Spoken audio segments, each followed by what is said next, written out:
National Highway Traffic Safety Administration, Project Yellow Light, and the Ad Council. Where working people come to talk. It's the Rick Smith Show. Hey everybody, thanks for tuning in for the Todd Allbaugh Show today. Very big show today. We've got Mike Mankey, the PA announcer for the UW, who you've definitely heard say First and 10 Wisconsin and others, coming on, as well as giving away a few more VIP tickets to the world premiere of No Packers, No Life, and much more. It'll be fantastic. And we got about 20 seconds.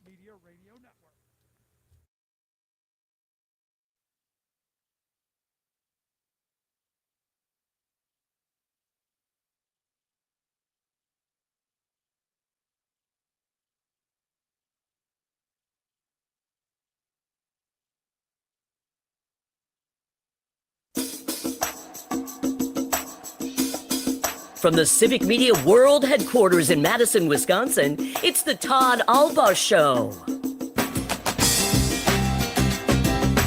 And now, pursuing truth wherever it may lead, here's your host, Todd Allbaugh.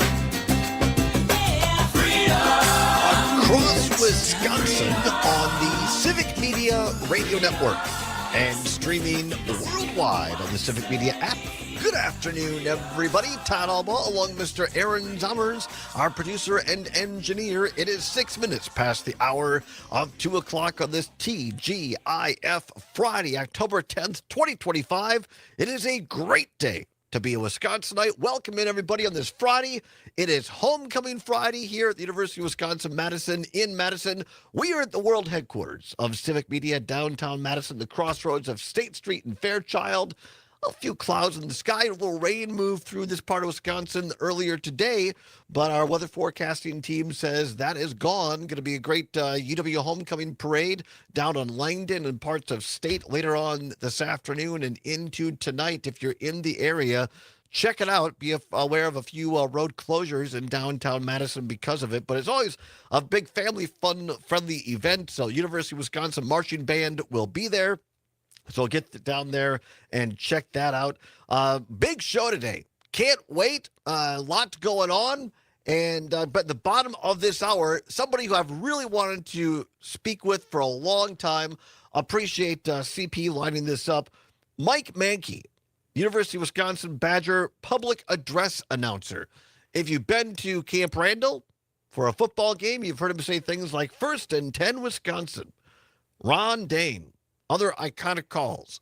Going to be here in studio. We love it when that happens. Going to be sitting right beside me and a great conversation with Mike Mankey, Badgers PA announcer, just after the bottom of this hour. Then coming up in hour number 2, Ty Morrissey, producer and star of No Packers, No Life. And if you're watching on Facebook, YouTube, what is it? Facebook, YouTube, and Twitter. Twitter. Thank you. What used to be Twitter, X, whatever you want to call it.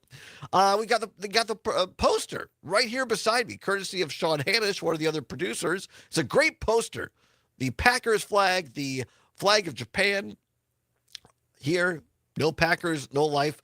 The film is going to make its world debut. It was a part of the film festival here in Madison last year, but making its world premiere commercially at the Marcus Theater in Waukesha next Wednesday, a VIP event. Tickets valued at $100. By the way, it's still a few if you want to buy them. Be assured of a seat that night on Wednesday in Waukesha. Reception from 5:30 until 6:30, and the film will start off right around 7. A few tickets still remaining. You can go to nopackersnolife.com to check it out, buy tickets there, or you can stick around to hour number 2. We're going to give you a trivia question and call in, and we're going to give away 2 tickets to the VIP world premiere of No Packers, No Life in hour number 2, and Ty Morrissey is going to be here and tell us more about the film. Also, what's worse on this homecoming weekend? Losing to Iowa, who they play tomorrow, the Badgers do, or losing to Minnesota. How about that? Zommers, a lot to get to today. How you doing? Doing well, and absolutely a lot to get to today, but very exciting. And I can tell you, those of you listening, that Todd has been very excited about this particular show for a while. I I love Mike, and there's so much to Mike Mankey beyond, and not that his voice is not enough. It's fantastic. But I think you're really going to enjoy hearing the story behind the voice, behind the person. So looking forward to having Mike here at the bottom of this hour. Of course, the Crew, the Brewers, came up a little short last night at Wrigley Field. Kind of surprised me. I said yesterday I thought the Crew could get it done in 5 games. The Cubs won 6-0.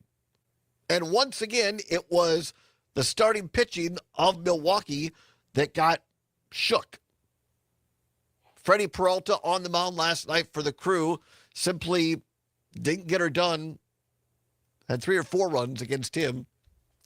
And then the Brewers kind of settled in, but just couldn't manufacture any run. They looked a little tight to me. They look, and give credit to the Cubs fans. Wrigley Field was rocking. I think they got the Brewers' heads a little bit, but have no fear, there is 1 game left.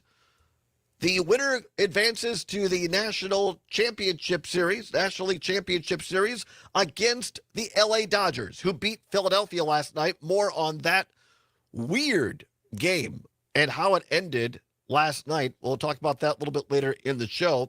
But it'll be either the Brewers or the Cubs against the LA Dodgers in the NLCS. You'll hear the final game of the NLDS tomorrow night across many of these stations. Starting at 6:30 with the pregame show, 7:08 for the first pitch from AmFam Field. You can hear it on WRCE in Richland Center, WISS in Oshkosh, WCQM in Park Falls, and WBZH in Hayward, Wisconsin. 6:30 pregame, first pitch just after 7 o'clock tomorrow night. I think the Crew's going to get it done. I'm not just saying that. I think they're going to bear down here and get it done. Going to hear some cuts from last night's game in just a couple of minutes. But I wanted to start with this. Some news, actually, today. And what we've been talking about this expansion of ICE in major Democratic cities, meaning voting-wise, and their mayors or governors are Democrats. Great story in the Milwaukee Journal-Sentinel we didn't get to yesterday. Perhaps we'll touch on it today. That ICE is expanding its footprint in Milwaukee. But in Chicago, a judge for now has stopped ICE from deploying throughout the city. Or not ICE, but pardon me, the National Guard from deploying throughout the city. But ICE is still there. And so nothing better to cut through the tension and make a point than with humor, in my opinion. And last night on Jimmy Kimmel Live on ABC, Democratic Illinois Governor J.B. Pritzker. Kimmel's having this thing where he does this sometimes with hashtags on social media. And so now Kimmel's latest one is show me your hellhole. Hashtag show me your hellhole. And he wants people to send in videos, obviously sarcastically with humor. And like, how bad is it really in Chicago or Portland or Los Angeles? And so Pritzker and/or his team, whoever is brilliant, had Pritzker send in a video to Jimmy Kimmel. He is in fatigue, well, like a flak jacket, basically, that ICE wears, like he's protecting himself from gunfire or something.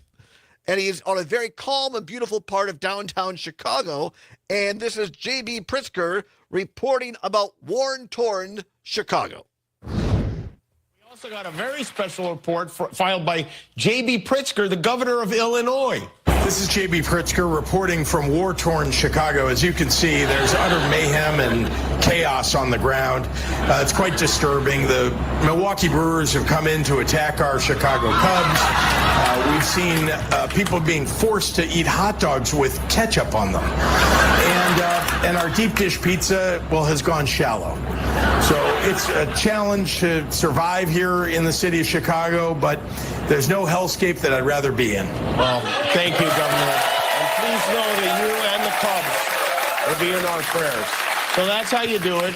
If you live in one of the war-ravaged communities the president has or is planning to occupy with troops, we want to see just how frightening it is. So make a video, post it to YouTube with the hashtag #ShowMeYourHellhole, and look for a message from us so we can share your nightmare with the world. There you go, Jimmy Kimmel.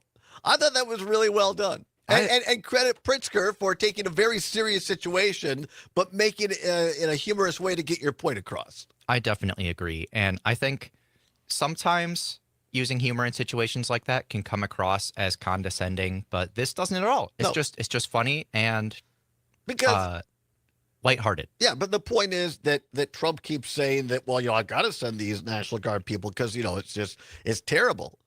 And as I said, my stepbrother lives in Portland, Oregon. He's been there. He and his wife have lived there for over 10 years. He's like, Todd, it's like a block of some protests. The city's not, they had their marathon there, right? Chicago, they had the Cubs game last night. The Brewers game. But the Cubs clearly defended themselves well against the invasion of the Brewers. But we'll continue to follow this throughout the weekend and next week, certainly on the more serious side of this. See what happens if this judge's ruling holds by holding back National Guard forces in Chicago. But the point is, it's simply not needed. And somebody made the point this morning on radio or television that now you've got a couple of Republican governors, I think in Oklahoma, who are saying, look, you can't do this because we wouldn't want J.B. Pritzker to be sending Illinois National Guard troops to Oklahoma for something. As Trygve Olsen, our friend from the Lincoln Project, always says, stop and think. If this were happening to you in reverse, would you be okay with it? Other news today. I'm not seeing this talked about a lot. And I want to make sure that we touch on it. We'll expand more next week. Lost in all the clutter, there was a press conference either late yesterday afternoon or this morning in which Secretary of Defense Pete Hegseth met with the Qatari government. Remember Qatar, who gave Donald Trump a $400 million plane? It is announced, well, I'll let Hegseth do it. Here is a stunning announcement about a foreign government being allowed to build a military base within the United States. No one other than President Trump could have achieved the peace that what we believe will be a lasting peace in Gaza. And Qatar played a substantial role from the beginning, working with our folks to ensure that came about. So I want to thank you for that historic piece. We look forward to joining the president as that gets, it's already been delivered, but as that's formally signed as well. And I'm also proud that today we're signing a letter of acceptance to build a Qatari Emiri Air Force facility at the Mountain Home Air Base in Idaho. The location will be host a contingent of Qatari F-15s and pilots to enhance our combined training, increase lethality, interoperability. It's just another example of our partnership. And I hope you know, Your Excellency, that you can count on us. Pete Hegseth confirming that for the first time that I'm aware of, a foreign government will be allowed to build a military base on U.S. soil. Now, this is concerning on a number of levels. Remember, it was the MAGA Republicans who went apoplectic. Not only that, they weren't very happy about it. They went apoplectic remember when Joe Biden was president and you had a balloon that passed over the United States, and oh my goodness gracious, why didn't we shoot down this balloon from a foreign government? People are spying on us. Oh my gosh, it was crazy. Here now, the same people that were up in arms about a balloon passing over the United States are allowing a foreign government, the Qatari government, to build a military flight base here on U.S. soil in Idaho. Now, not exactly, in my opinion, quote unquote, America first. When you think about what this does for the Qataris in terms of allow them to have intelligence for the Arab community in the Middle East, what it allows them to do in terms of leverage for the U.S. government, we'll dig into this a little bit more for a couple minutes on the other side. And I'll tell you the links between the two governments. Also, a couple of Brewers cuts, and at the bottom of the hour, you're not going to want to miss it, Mike Mankey, the voice of the Badgers in terms of PA announcer, is going to be here in studio. It's the Allbaugh Show on Civic Media. 0.7 WMDX, a mad city state of mind. All right. There's nothing quite like the perfect fit. And at Allure Intimate Apparel, that's exactly what they deliver. Their expert team offers one-on-one bra fittings in a graceful, no-pressure environment that celebrates every silhouette. It's luxury tailored to real life, where confidence is never compromised. Experience a new standard of personal attention with timeless style. Clemens is in at 3:35 at every angle. Visit their brand new location at the Hilldale Shopping Center. Visit AllureFits.com. I'll ask if we need to call him or. I just Green sent him and a Gold football message is there. back at the Lazy Oaf Lounge. Catch the Okay, games he's gonna send on us an email. 14 I'll wait for that. large-screen TVs. Join meat and jersey raffles at halftime during regular season games and enjoy half-price wings and beer bucket specials. And the Lazy Oaf is a great place for lunch with daily specials, soups made from scratch, and fast, friendly service. The Lazy Oaf Lounge, 1617 North Stoughton Road. Find specials, menus, and more at lazyoaflounge.com. Family needing a getaway? Chula Vista Resort in Wisconsin Dells has everything you want, right on the Wisconsin River. Splash into new surrealistic water park fun with Rainbow Rapids. Try new dual zipline racing at Chula's Aerial Adventure Park. New thrills like the towering 200-foot bungee ejection ride, plus $20 million in lodging renovations. 18 holes of challenging golf, all on site. Does he want Check it headphones all to out listen at to any Chula Vista callers or Resort. anything? Feel free if you want to listen to all of the headphones. You don't have to, but you want. Looking to grow a career? David J. Frank Landscaping is hiring. Enjoy competitive wages, opportunities for professional growth, and a supportive team. Test 1, 2. Yes, David J. Frank provides paid training. Enjoy the benefits of working at one of the top green industry companies in the country. If you're just looking to make some money on the side, David J. Frank is also hiring for snow removal. Call 608-283-9276 or 30 visit seconds. davidjfrank.com/jobs and see if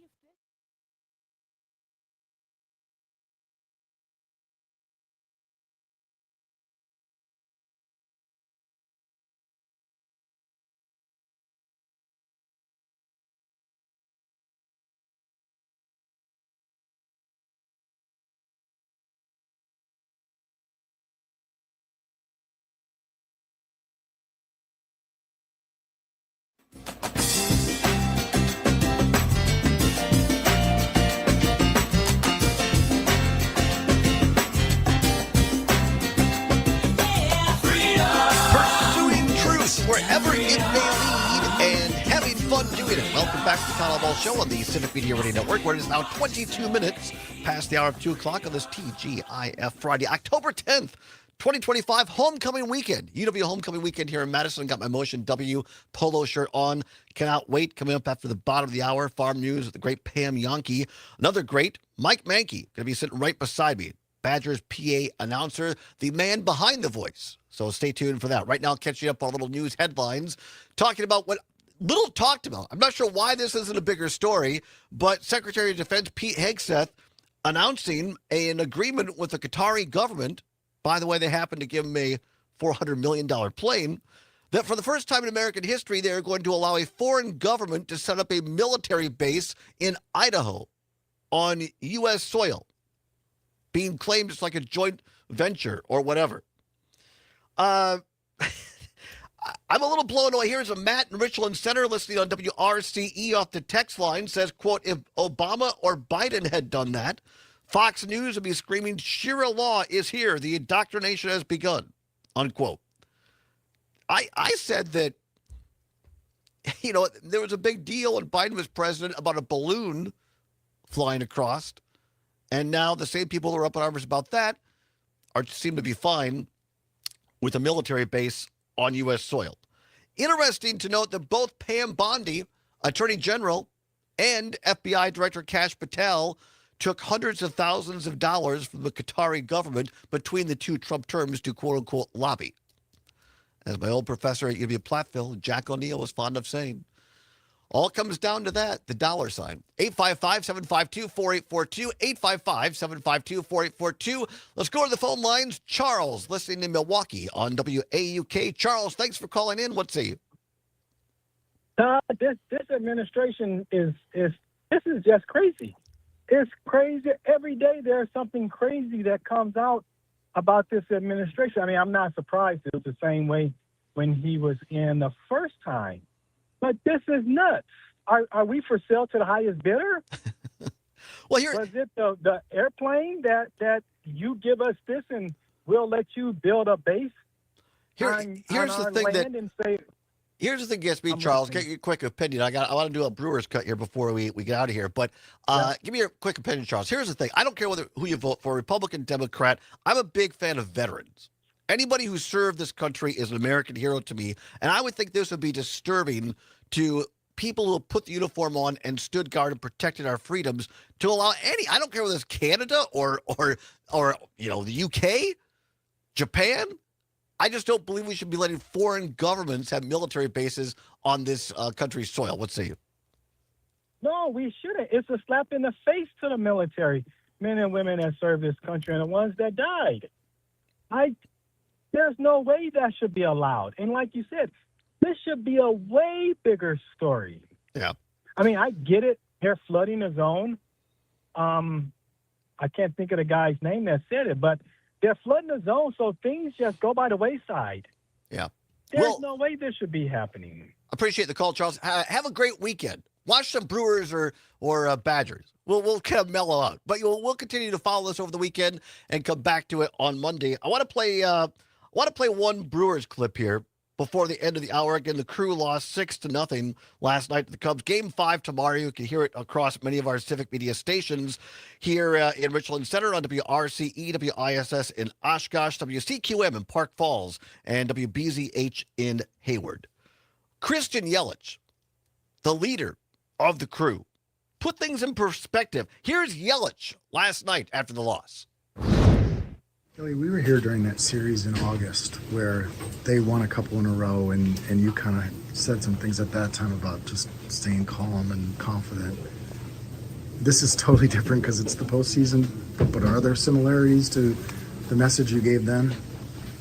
I mean, there was no message. It's just, hey, we got one game that you got to win. So, regroup tomorrow on the off day and, be ready to go on Saturday, I think it is. How deflating, is it deflating to find yourselves in this spot after being, 2-0 and needing one? It's part of the story, man. Sometimes you're going to have to win some big games, and you face some adversity in the postseason, and you got to keep going. We played well at our own field. They took care of business here, and go back, get ready for Saturday, and make sure we play well. What does it mean to have that game at home as opposed to here? Yeah, I mean, we love playing at home, so it's great. What did Boyd do better today than game one? He just made some good pitches. I felt like my at-bat with second and third, he just made some really good pitches. There's, first pitch could have gone either way, I felt, and then kind of just battled. And that 2-2 pitch, just strike the ball sinker, just really good pitch. And, sometimes you got to tip your hat, and, he did really good today, and sometimes that happens. That's Christian Yelich for the Brewers leader in the clubhouse last night after the Cubs won 6-0 to force of Game 5 in Milwaukee. Pre-game show 6:30. First pitch just after 7 o'clock on many of our Civic Media stations. I love how calm Yelich is. Just, hey, it's what happens. And I would simply say, I'm watching, I make the mistake going on social media. Look, all these people hating on the Crew today. Remember what Murphy said. Nobody gave these guys a chance to even compete for the Central, let alone have the best record in the National League, best record in baseball, best away record in baseball, won the Central Division, got the bye, one game away from winning the NLDS and going to possibly face the Dodgers in the NLCS. Nobody gave them a chance for this. They've already outperformed. And I'll say it again, the fact it's the who, as Murph said, the who in that clubhouse. That's why I love following. So if you're salty today and irritated, get off the bandwagon. What did Barry say? Go boo in a bar. Yeah. Because you don't need that. I mean, have fun, live in the moment. That's what athletics and sports is about. We're going to talk to somebody who really knows about athletics next, Mike Mankey. You've heard him say 1st and 10 Wisconsin. He's going to be sitting right next to us on the other side. Don't go anywhere. Pam Yankee, Midwest Farm Report is next. You're listening to the Allbaugh Show across Wisconsin on the Civic Media Radio Network.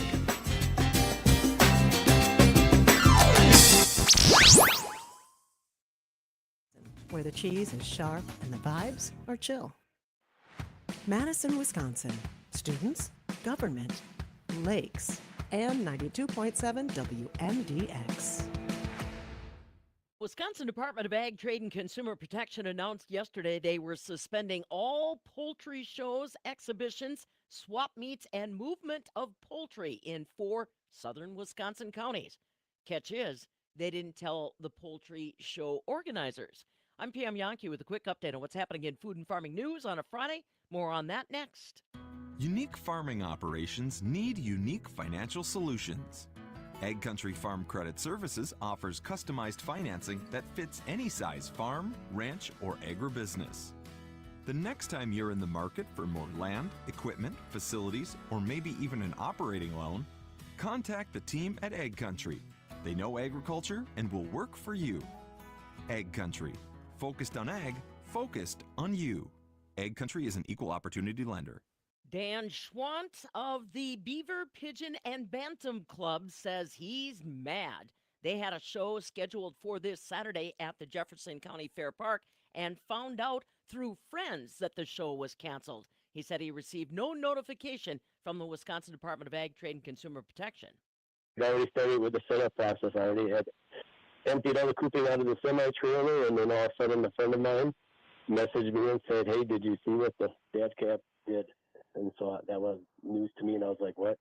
Because I checked my email, there was nothing there, and I called another one of our members and asked her, and she said she had received nothing either. So, and then it was just fun, saw it on the website there. So we've had to cancel one of our previous events because of the AI, and they contacted me in advance and said, hey, I had to cancel.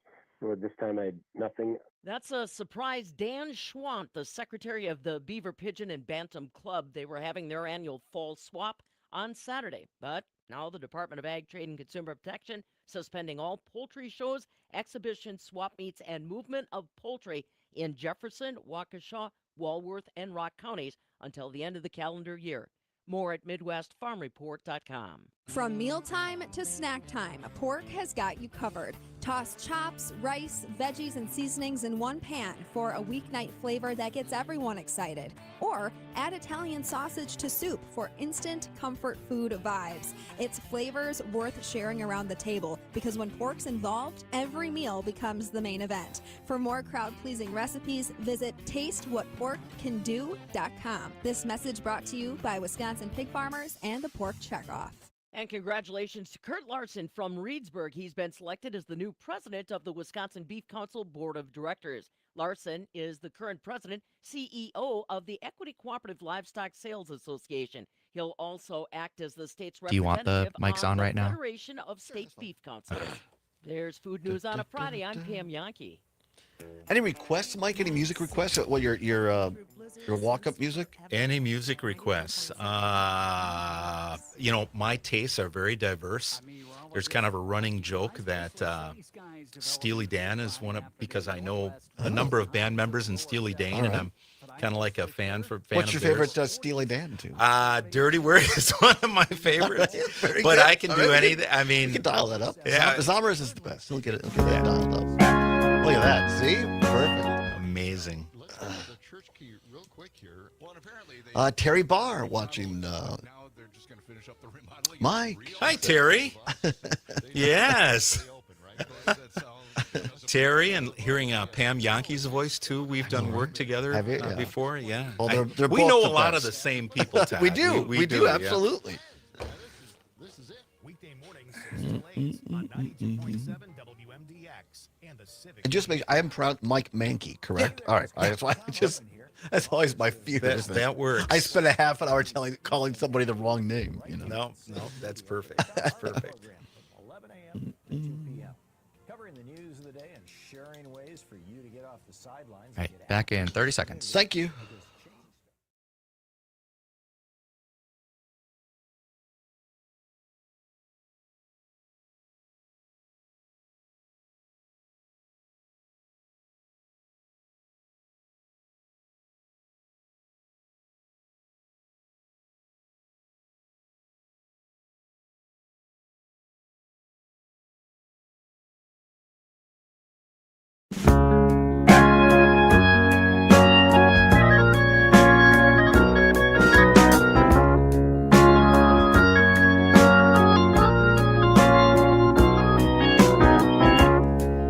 Welcome back to the Todd Allbaugh Show on the Civic Media Radio Network. It is now 35 minutes past the hour of 2 o'clock on this Friday, TGIF, October 10th, 2025. A little Steely Dan for you. Love it. Fantastic. Off the Spotify playlist of our next guest. If you've ever been to a Badger sporting event, in particular at Camp Randall Stadium, you've heard his voice. But have you ever talked to the guy himself? I have not until right now. Mike Mankey, the PA announcer for Badger Athletics, is here in studio. Mike, thanks so much for taking the time to come in. It is my pleasure, Todd. I'm fired up and ready for tomorrow. Homecoming always gets some special juices going. For those that don't know, listening across the state, it is homecoming week here in Madison. I went to Platteville because I did not have the academics to get into Madison, but both my godsons are graduates of UW Madison, and I bleed Cardinal and White. Greg Gard was at Platteville when I was there together. He probably wouldn't remember me anymore, but just we were talking about a little bit before the last segment about the Brewers. Pat Murphy has said it's the who with the crew this year in the locker room. Some of these guys are younger. They might not have the resume, but it's the who. Have you found the same thing in all your years with Badger Athletics? Some of the best teams, it's the who, isn't it? It is. And, the who sometimes is more than one person, but it's, I think, reflective of a culture. And, I listened to your little soundbite a little bit ago about Christian Yelich and the calm, cool, collected nature of, they're facing a Game 5 here. And it is all about the who and how they embody the culture of any team. And as far as Badger sports go, you can go look at all your successful seasons. And it's not just a great player. It's like a captain. It's someone who represents the team. That is the who. Yeah. Before we get into some of the athletics, give people, if you're willing, a little peek behind it, because I think we hear your voice, those of us that go to a lot of Badger events. And tell us a little bit about where you grew up and how you got into this gig. So yeah, it's a circuitous route. I can take you on a scenic route here. So I grew up in Racine. I graduated from Racine Horlick High School and decided my senior year that I was going to join the Army. So instead of coming right into college, that was my game plan initially. My dad had been an Army vet. My grandfather was in the Army. I had uncles, galore that were in the Army and Navy and Marine Corps. And I decided, you know what, this is going to be a path that I'm going to take. It opened up, old GI Bill was still in place. Yep. So I joined the Army, went for a 3-year hitch, 2 of which were in Germany. Came back and was a 21-year-old freshman at the University of Wisconsin. And it's one of those things where the GI Bill back then, I could go pretty much anywhere I wanted to. Wanted to play baseball if I could in college. I played in high school. Baseball was my sport. Played in Germany, played in California when I was stationed out there, and thought that maybe I could play some ball in college. Well, it didn't quite work out that way. But went 4 years, graduated in 84, and had more Army to do. I was commissioned through ROTC here at the UW, Army ROTC. So I gave them some more time after graduating, and then came back in 85 and got a job, went to grad school for a whole semester, and was hired during that semester and said, I guess I don't need any more schooling. I guess I'll take the gig. And I worked for an ad agency here in Madison called Towel Advertising. And 39 years later, I retired last year. Wow. From the same company. But the nice thing is for the last 10 years, I was a co-owner of the company. Nice. So we had a very successful decade too. So so I'm recently retired. I started announcing for the UW in 1992. And it was a fluke. I knew people. I had done a little bit of radio. Actually, from 91 until 92, I was co-host on WTSO with a show with Diana Summers called Madison Nightline. Sure. I don't know if you recall it. I used to be a listener to TSO back in the day. Way but yeah, back in the yeah. day. You know, they changed. They were country, then they were talk, then they were sports and talk and country. They kind of bounced back and forth. That was in the talk era of WTSO. But I was also involved in an improv comedy group called Comedy Sports for 10 years here on State Street. And one of my buddies was pinch hitting for the women's basketball PA announcer who was a DJ at Triple M or something like that. And he said, hey, I can't do a gig. I can't do one of the games. How would you like to do women's basketball? I said, I love basketball. I've never done PA announcing at any level. I'm not afraid to be in front of a mic, but what do you do? He said, I knew what PA announcers did. I grew up listening to Bob Betts at County Stadium and Jack Rain for the Badgers, but kind of heroes of mine, but I had never done it.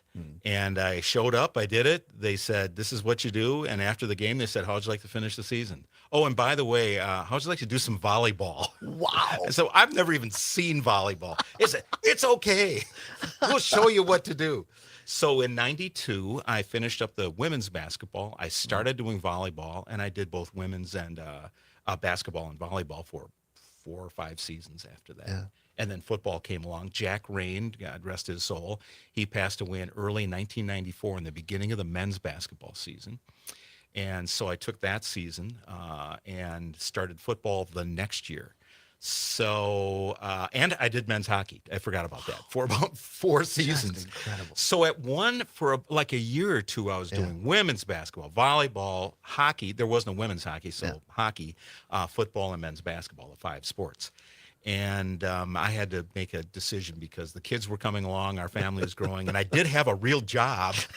So I said, how about if I limit it to football and men's basketball, but I'll pinch hit whenever you need me for any sport at any point. So I've continued to do volleyball, 2, 3, 4 matches. This year, a little bit more than normal. I've done 6 matches since that time. Bonnie does such a great job. I don't know if you know Bonnie Olson. She's had the gig for 25 plus years. But she has other commitments. So I do a handful of volleyball matches every year, but men's basketball and football have been the gig now for 30 plus years. Absolutely incredible. That's the short story right there. We're talking with Mike Mankey, who is the Badger Public Address announcer for Badger Athletics. Actually, I guess I need to refresh my StreamYard. There we go. It just started working. Oh, fantastic. See these technical difficulties. When Todd's in charge, it doesn't work out well. The technical difficulty side. Thank you, Zommers. Mike, talk to us a little bit about things that you've seen through the years. I mean, you got in at the start of the Barry Alvarez years, which I think some people kind of forget. The first couple weren't that great until '94, and then of course the Rose Bowl year and things take off. But what of all your years, be it having literally a front row seat at sometimes in these events, what sticks out as a couple of memories from any sport? Well, we'll take football. And like I said, my first season was 95. And that first game was actually against Colorado at Camp Randall as a nationally televised game, which was kind of rare for us. And like you said, in Barry's early years, I mean, wins were still kind of tough to come by. And that season, though, was kind of a little bit of a turning of the corner. And then Dane came the next year. So you had Dane in 96, 97, 98, 99, 4 years of greatness. Yeah. And that really catapulted us to a next level. So some of the things that I've seen in this is season number 31 for football, is great running back after great running back after great running back. And actually tomorrow, I don't know if you're aware of this, but Monte Ball is being recognized. I did not know that. For being installed in the College Football Hall of Fame. And I think the Rose Bowl Hall of Fame. So there's going to be some hardware that he gets tomorrow. But he's just another example. I mean, I could name off a dozen of them, but Monte Ball will be recognized tomorrow, which is pretty cool. So for football, our ground and pound game, our running game has been something that's been a hallmark that I've really, really enjoyed. For basketball, very similar. Started with actually Stu Jackson was the first coach that I called games for, right? And then Stan Van Gundy, and it took off from there with Coach Bennett Brad Soderberg, and then Bo, and now Greg. So I've seen a lot of different styles of ball as far as basketball goes. And again, somehow I Forrest Gumped my way into a golden era of Wisconsin basketball and football. Yeah. And it's been an amazing ride. Talk to us, Mike Mankey, a little bit about these iconic calls. 1st and 10. How soon did that come along after you started doing football? And Ron Dane, where did that one come from? So 1st and 10 Wisconsin, honestly, I think I've been saying that pretty much since day one, when I didn't know when the crowd started reacting to it. I tried to, like I said, I paid close attention to what Jack Rain was doing because I had been doing women's basketball for a handful of years. And I just had listened to him anyway. After growing up listening to Bob Betts do Brewers games, I always loved that personality behind the microphone. You know, it's like the voice of God type of thing. So I listened to how they went about their business, and I tried to replicate certain things that Jack Rain did, but not identical to how he did them. So I don't think he did 1st and 10 Wisconsin, but that's something that just kind of grew. And then when the crowd started repeating it, and it became kind of a fun back and forth type of thing. So, gosh, I think I've been saying that for decades. The Ron Dane thing was one of those where I'm a Badger fan, and I was a student here, like I mentioned. I grew up a Badger football fan. Went to my first homecoming game. My homecoming 1971 was my first Badger game. Rufus Ferguson and his crew. So I've been a Badger football fan my whole life, but I didn't expect when Ron Dane came on board that I would become a fan in the booth, as well as being just an information delivery system, which is what you're supposed to do when you're a PA guy. But you can have a little fun too. Sure. And when Ron Dane carried the ball, and when he'd get 10 yards, 15 yards, 20 yards, I'm like, I'm not in my seat. I'm standing. I'm going, Ron Dane to the 17-yard line. And then 1st and 10 Wisconsin. It just kind of came naturally. But that whole Ron Dane thing was just part of the exuberance of being a fan that happened to have a microphone and 80,000 people listening to it. So it was a pretty cool gig. Well, I tell you, it's pretty cool sitting next to you, hearing those words come out of your mouth. I mean, football wouldn't be football. I'm going tomorrow. Zamir and I are going tomorrow. It's just not the same thing if you weren't there doing those things. And it's just, you become part of the Badger experience. I appreciate it. And like I say, I'm a lucky fan that somehow ended up in the press box. That's basically it. A couple minutes here before the first break, we're talking to Mike Mankey, Badger PA announcer. How do you when we get new players, obviously every year, how do you decide how you're going to say Brad Davidson on the basketball court or whoever on the where do you practice a few times in private or not really. I do practice foreign-born players' names just to make sure that I want their parents to be proud. I don't want to screw anything up. So, but as far as rehearsing how that call is going to happen, early on, I thought I needed to do that. And by early on, I mean 30 years ago. But then it became more of a grassroots, organic type of way of calling their name. I waited for the moment. So Brad Davison, occurred. It was much like Brad Davison. For 3, it just kind of happened. I didn't have to rehearse it, and if it sounded goofy or odd, maybe I'd say something different the next time, but I really didn't know what would come out of my mouth. And, I love that. Just true passion. Yeah, right. Like I said, it's, just because I've been a fan for so long, it just kind of happens naturally. So that's but the best way. I think that makes the difference, does it not? At least for me as a fan in the stands, knowing that you're passionate about these teams and these guys and gals, that's what makes the difference. I bleed cardinal and white, brother. Absolutely. Come back more and talk more with Mike Mankey, voice of the Badgers, the PA side announcer. You're listening to the Todd Allbaugh Show across Wisconsin on the Civic Media Radio Network. No more. I'm a fool to do your dirty work. Fantastic. That's awesome. Man, it's so cool to have you here. Thank you for doing this. Hey, thanks for having me. Yeah, absolutely. What do you want to do? On Wisconsin or if I want to be a Badger on the way back in? If you want to be a Badger, we haven't done that in a long time. All right, let's do that. Sure. I think that's even better because when our kids were really little, all three of them, we taught them the words to "If you want to be." That's a badger. awesome. That's so cool. And the come along with Yeah. me by the light, shining light, all that kind of stuff. The hand signals. Terry Barr says, wonderful stories. Thank you. Thank you, Terry, for Terry's all you great. do. She's the best. I'm assuming you've worked with her in some capacity. Only since I came to Civic. So really? she hosts Max Inc. Radio on Saturday nights, but then she also helps write stories for the digital side, and she's our announcer at the top of each hour for the show.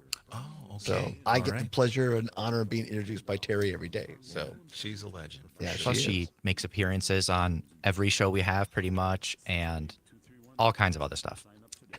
She's great. And she has a great voice. Yes. She really does. She Yeah. has. She's very talented. I'm sorry, Zombers. I don't know what happened. I don't know why it's acting like that. I mean, it's working now. It was just frozen for a little bit. All right. Oh, I bet I didn't hit the agreement to say where it says you're being recorded. Oh, Got it? that might be it. We don't have a two-shot that often, so I run it through my personal laptop for that camera. They're supposed to be installing cameras in the ceiling, but not yet. Okay. All right. You got the W cleverly placed there. So Yes. We well try. done. So that isn't normally. No. We don't usually. Okay. So I learned a couple of things in set design at UW Platteville. So. Nice. Platteville's a great school, and I have family members that have gone there as well and run cross country, and some engineers in the family. So yeah, unfortunately, the broadcast department kind of is not much there anymore. Yeah. I think SUP, the student radio station, is still there, but the television side is pretty much gone. Gotcha. It was a great opportunity though when I was there. I mean, I transferred from Richland Center, the 2-year school there, and my first semester at Platteville, I was on TV and radio. Oh, really? Yeah. Wow. Are you from the Richland Center area? I grew up in Richland Center. Yeah. Okay. Yep. So Brady Ewing usually comes on the show on Fridays, but he couldn't do it today. So I have a tiny little Richland Center story. Give it to us. I've been to the Richland Center Hospital. Oh, Lord. Unplanned. Oh, geez. So when my baseball days were over, it was over because I tore my ACL and I had a big brace on my leg. I did not have surgery. This is, once again, 1992. Yeah, 92, I think it was. A lot went on that year. All right. I chased the ball down in the outfield playing a softball tournament in Hub City. Okay. And who knows where Hub City is? I do. I spent a lot of time there. And I Myers ran Supper Club. full blast into a center field wall with my glove hand stretched out. Wall, 15. Snapped my humerus bone. And I was out on the field. 10 seconds. All right, here we go. Thank you. That's great. Yeah.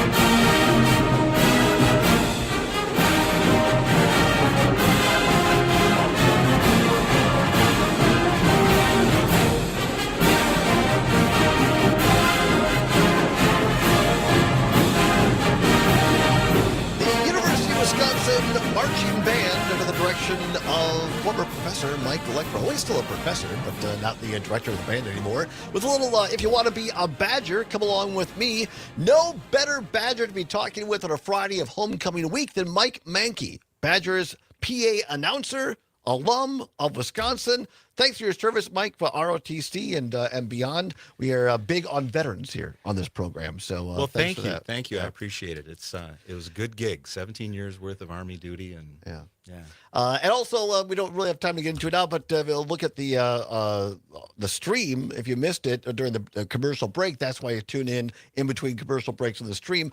Or the few people I know that I've met that knows where Hub City is. Hub City. To all your listeners in beautiful downtown Hub City. In Richland County. Yeah, right. Fortunately, it doesn't have very positive memories for me. I'm sorry to hear they were injured in a softball game. I was injured. It was traumatic. I'm sorry to hear that. I wanted to give you, I did a little research here.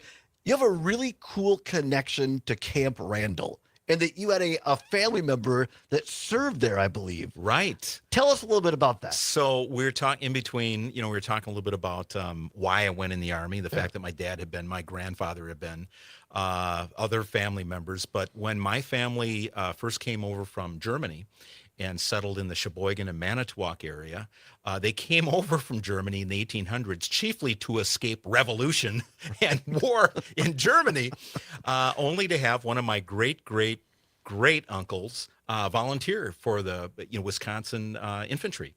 And he was stationed at Camp Randall as a captain. And I got out of the Army as a captain, ironically.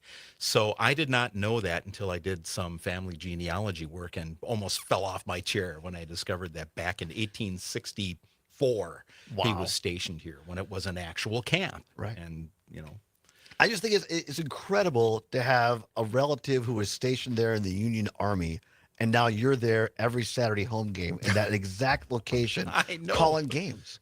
Pinch me is really weird. And even in ROTC, so this is the early 80s, they had a firing range inside of Camp Randall, albeit it wasn't very big. It was like a long closet, basically. But that's where we trained, for our ROTC firing of M16. So anyway. I'd be remiss, Mike Mankey, if I didn't at least ask you your opinion. I mean, you're not here representing the athletic department per se, but boy, been a tough year for Badger football fans. And I think a lot of people in the change was made from, I was a big Paul Chris fan and was hoping that Jim Leonard, but I got all on board the Luke Fickell train early on.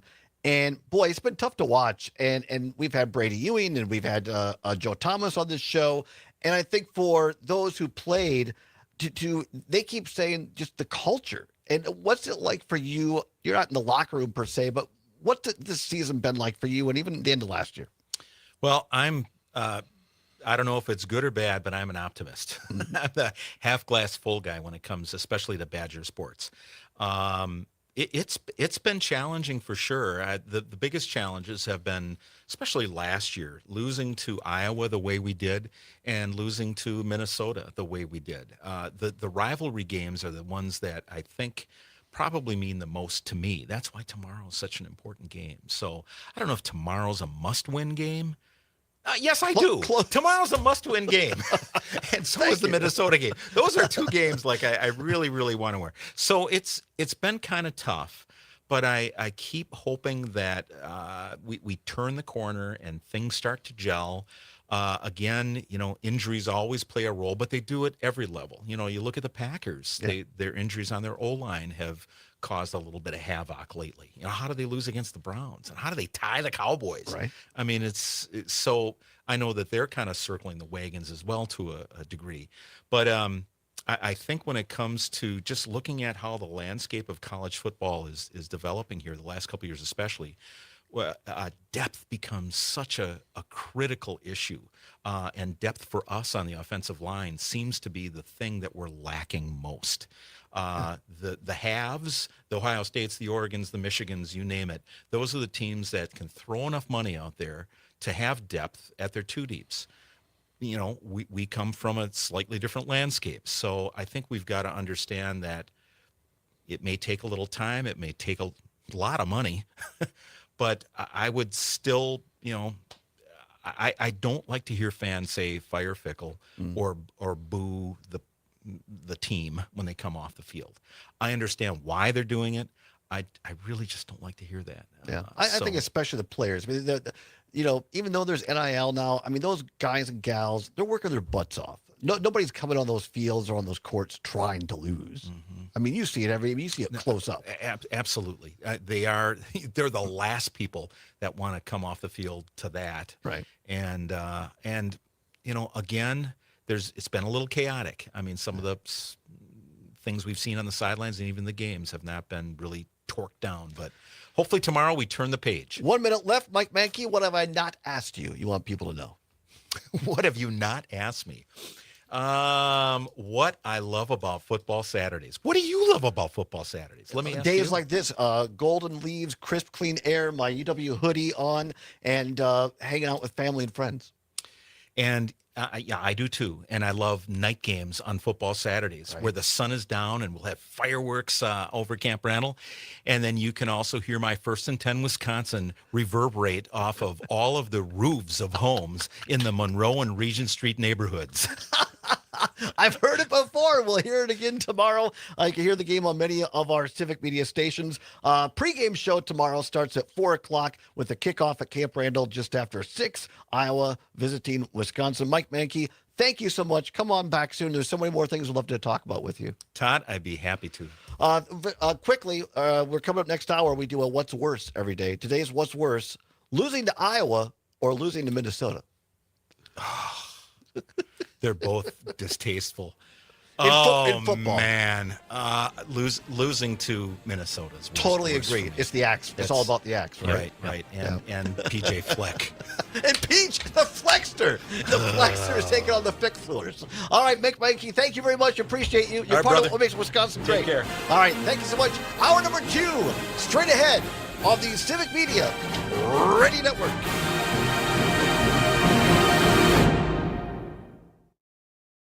This is 92.7 WMDX Columbus, Madison's home for real news and great conversation. A Civic Media station.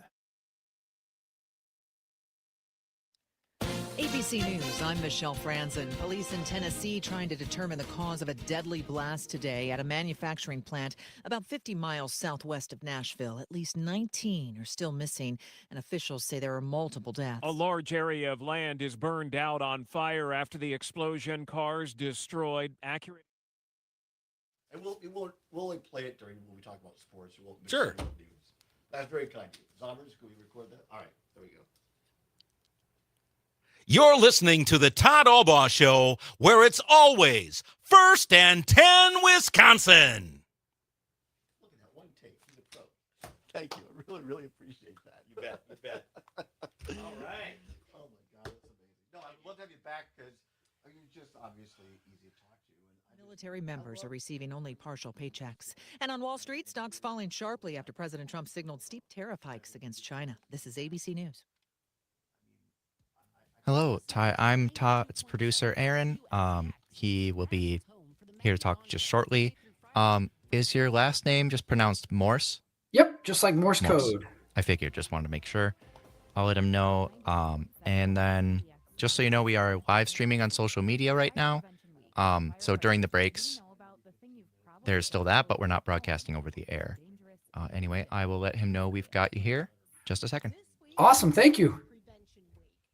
National Fire Protection Association set the theme as Charge into Fire Safety, lithium-ion batteries in your home. Most of the modern electronics in our homes are powered by lithium-ion batteries. Everything from smartphones and tablets to power and lawn tools to e-cigarettes, laptops, headphones, and toys. Oshkosh Fire Chief Tim Hyman says while most lithium-ion batteries are used safely, there have been reports of fires and explosions involving the batteries in recent years. But basically, any damage to that battery can cause what we call thermal runaway, where basically that battery starts to self-heat, has a reaction, and despite whatever actions we may take, like putting water on it, doesn't really stop that thermal runaway, and it keeps heating and heating and heating, and basically there's an explosion of fire.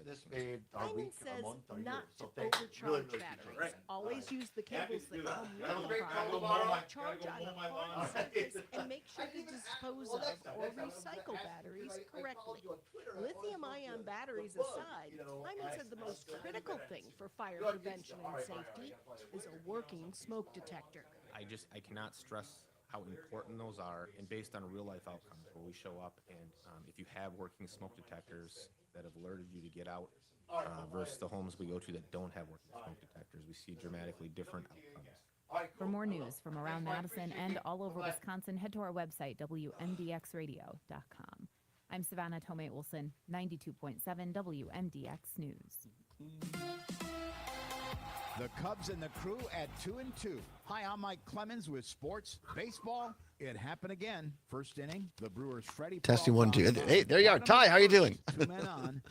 Good, man. How are you? Good. Nice to meet you. Sorry, just finishing up with our last guest here. So all good, man. So your last name, pronounce it, please. Morse, like Morse code. Morris. Okay, very good. I'm sorry I put an E. I said Morrissey. I apologize. It's all good. The Cubs went on to win last night 6-0 to force a Game 5 tomorrow night in Milwaukee. Manager Pat Murphy. Going into a winner-take-all Game 5, how do you guys get that momentum back on your All right, side? cool. 1 second. Yeah, I mean, it's something that you can't force. Momentum in baseball happens based on what's on the field. Hopefully, the tables will turn when we get into Game 5 at our place. NBA, the Bucks with another preseason win, 117-111 over the Pistons at Fiserv Forum. With sports, I'm Mike Clemens. Madison, Wisconsin. students, government.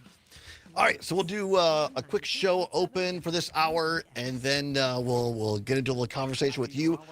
Just be aware that you're being seen and heard for those watching on the stream, even when we're still in a break. So just so you know that. Cool. And please don't mention the former Packers who are going to be at the world premiere, because that may be part of the giveaway today. So I won't mention it. All right, thanks. You take it off my list.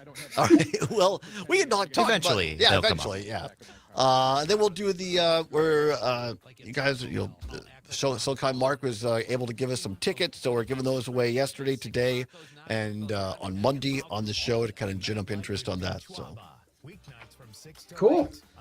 And I keep it pretty conversational. I like a bunch of bullet point questions. Just have a conversation about the film and about your role. Sounds good, man. Easy to do. Right. Thank you so much. I still had that longing to have my diploma. At age 30, Carissa finished her high school diploma. If you're even considering getting your high school diploma, you can do it. No one gets a diploma alone. If you're thinking of finishing your high school diploma, you have help. Find free adult education classes. All right, on in 30. All right, thank you, Aaron.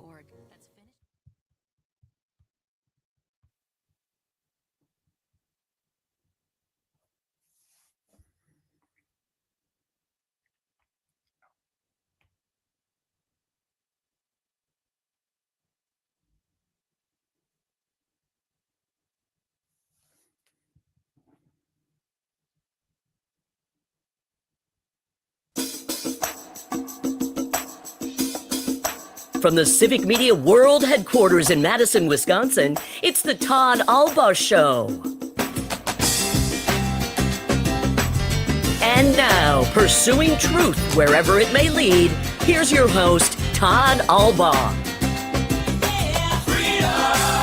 Across Wisconsin on the Civic Media Radio Network and streaming worldwide on the Civic Media app.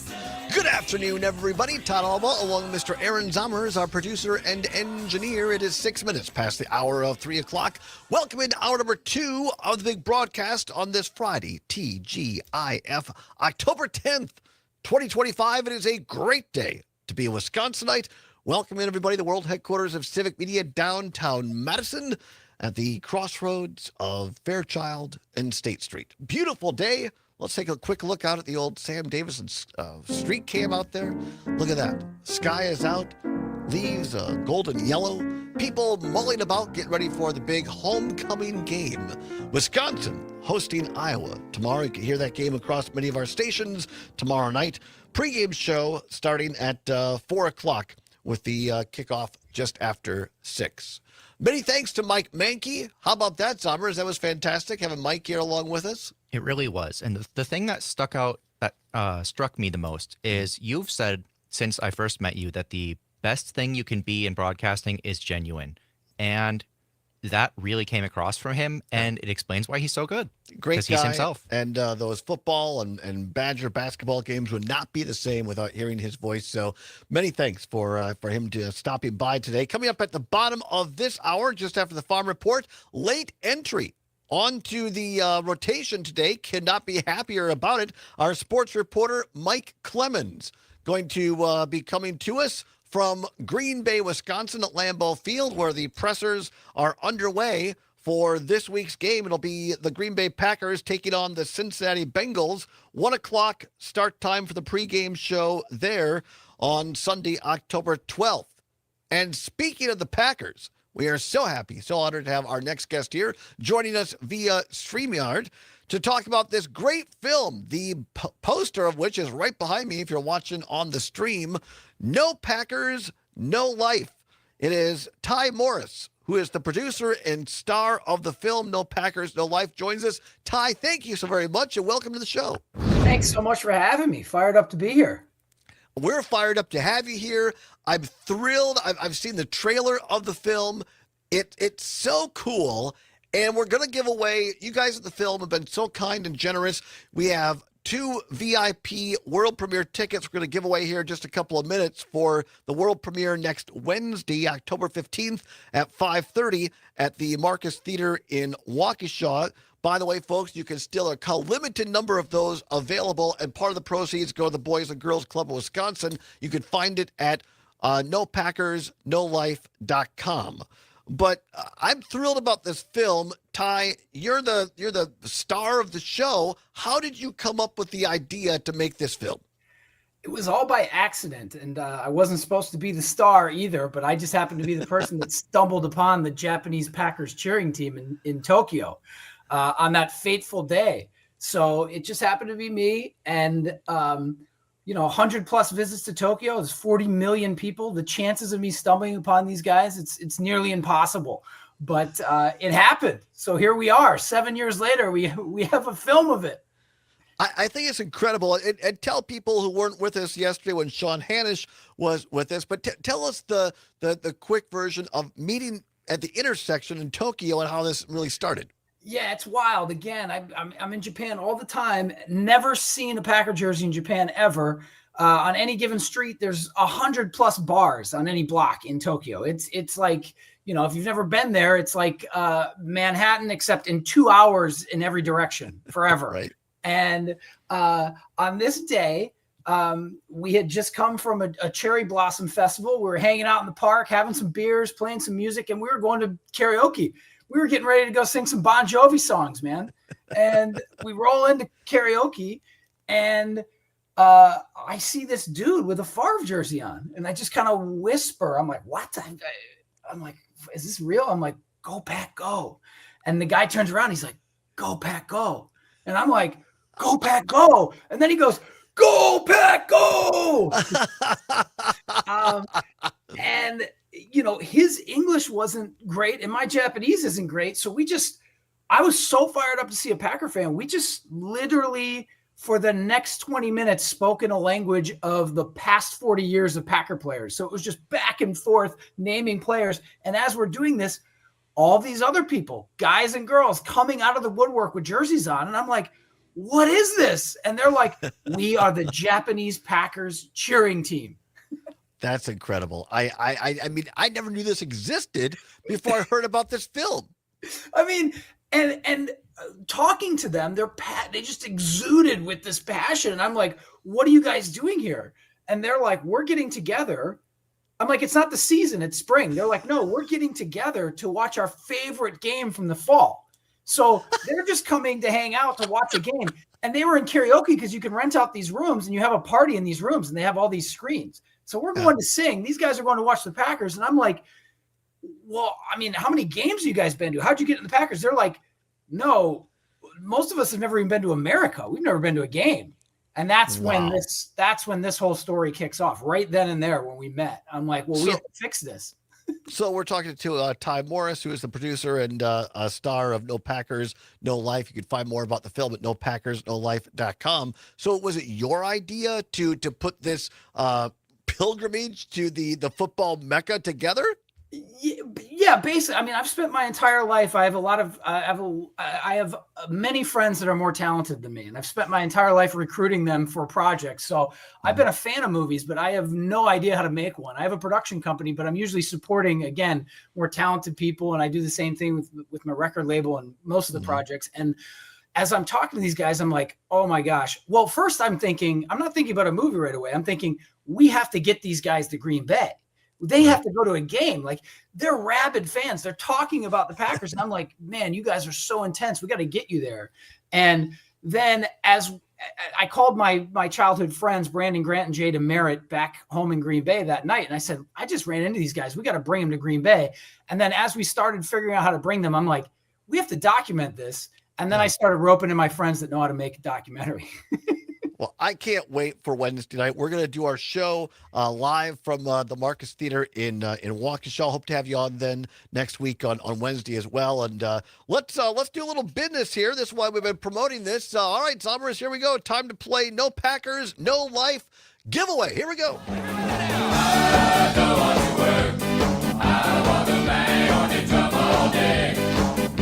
right, here we go. Now we need to clear the phone lines.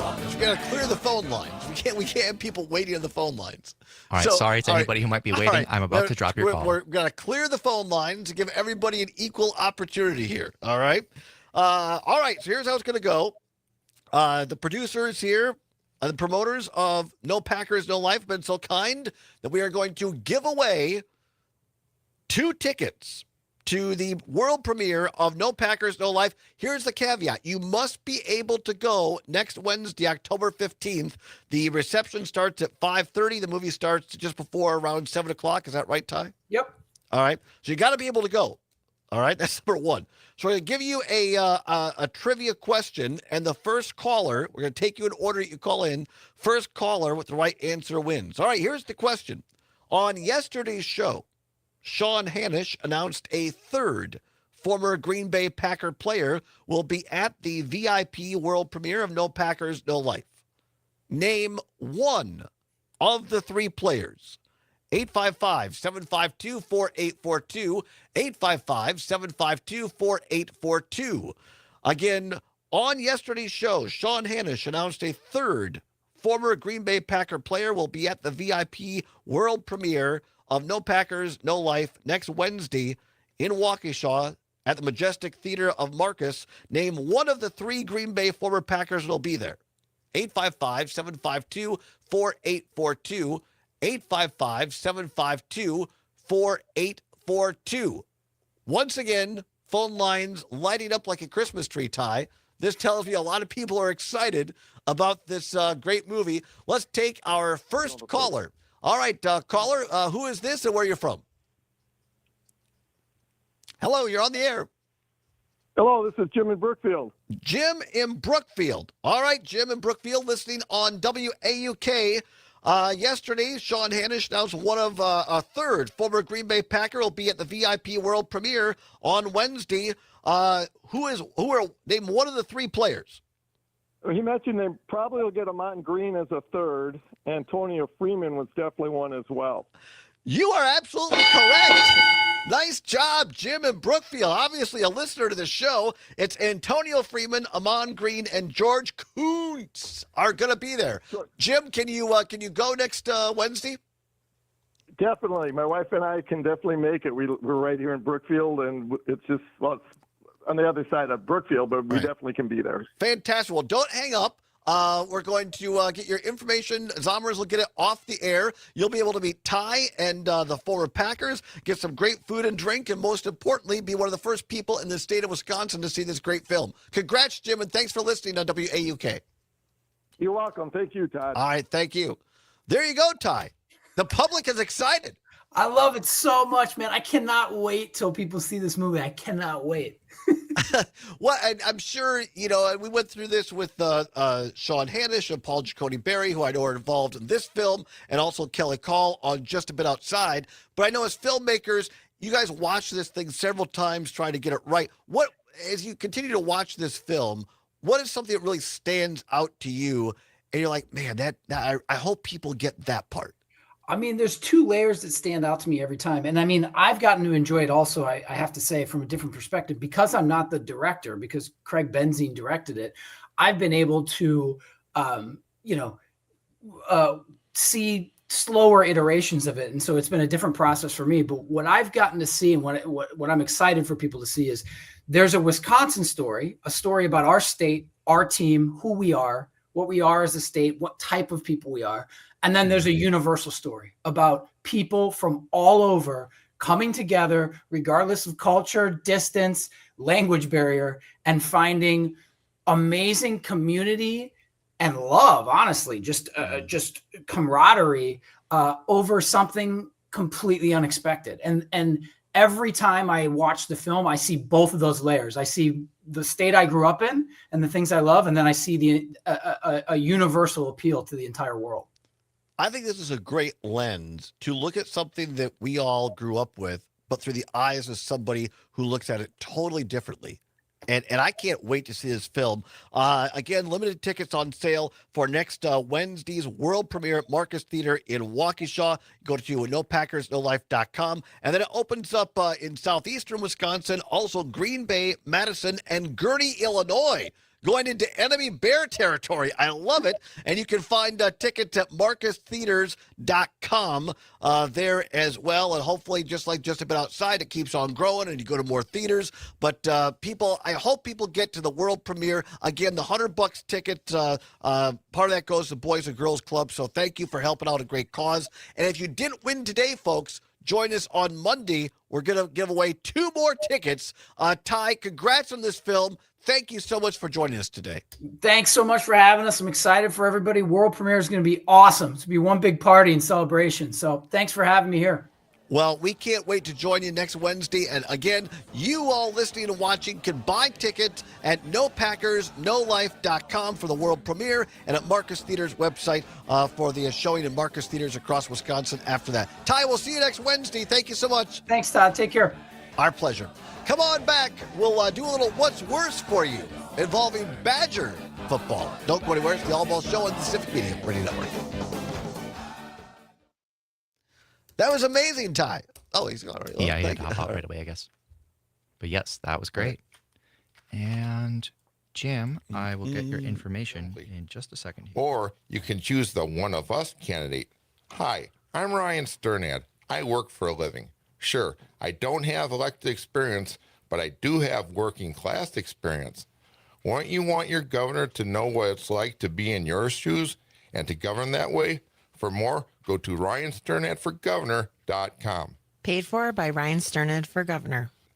What is a commercial? It's a message delivered to the people, in this instance through your radio speakers, into your ears. Why, it's like a movie for your brain. This radio commercial is directed to the business community. If you want to reach more customers, you should be using WMDX Radio. It's that simple. Just email sales@WMDXradio.com and let our crack sales team show you how to make your business grow with the #1 medium known to humankind, the radio commercial on WMDX. Long may you wave.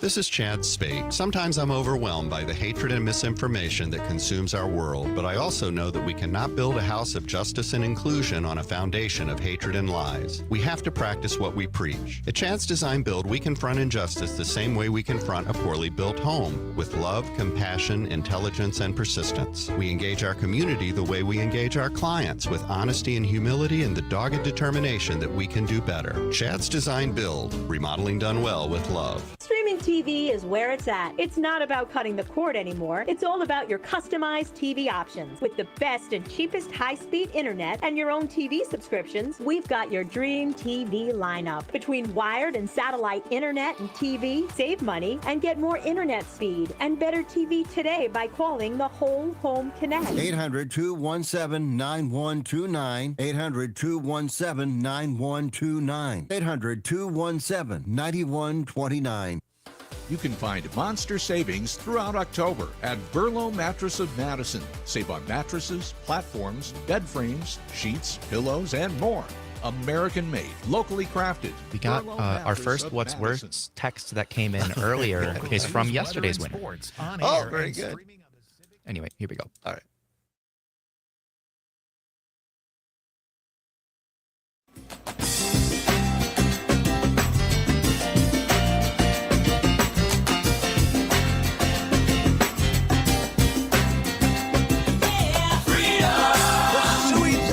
Wherever it may lead and having fun doing it. Welcome back to the Todd Allbaugh Show on the Civic Media Radio Network. Thanks for everybody who played along on our No Packers, No Life, can't say text to win, call in to win trivia contest today. If you didn't win, don't worry. Going to give you one more chance on Monday.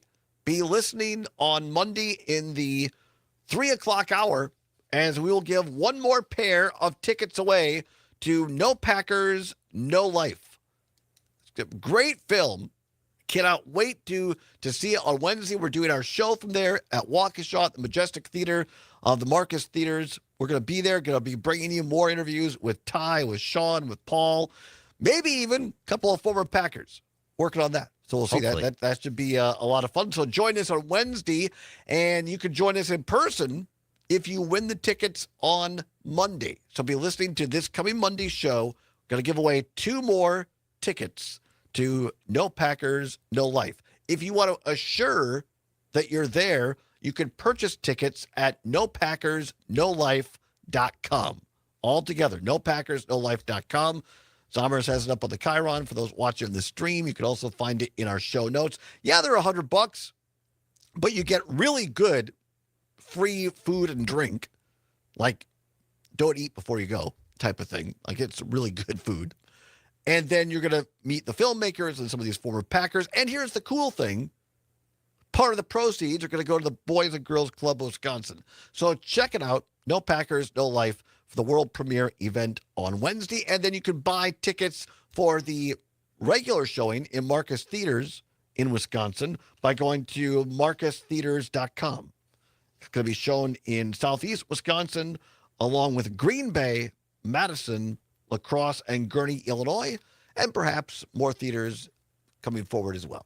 And it's possible that this ends up on streaming like Just a Bit Outside, but there's no guarantee at this point. No guarantee. And also, having seen Just a Bit Outside with big groups of people, either at movie festivals or at theaters, you got to watch it on the big screen with a crowd. It's so fun. It is. And the whole crowd gets into it. I imagine this will be much the same. Yeah, we anticipate that it most likely will. All right, we got Mike Clemens coming up after the bottom of the hour, so let's do a quick version of What's Worse. Here we go.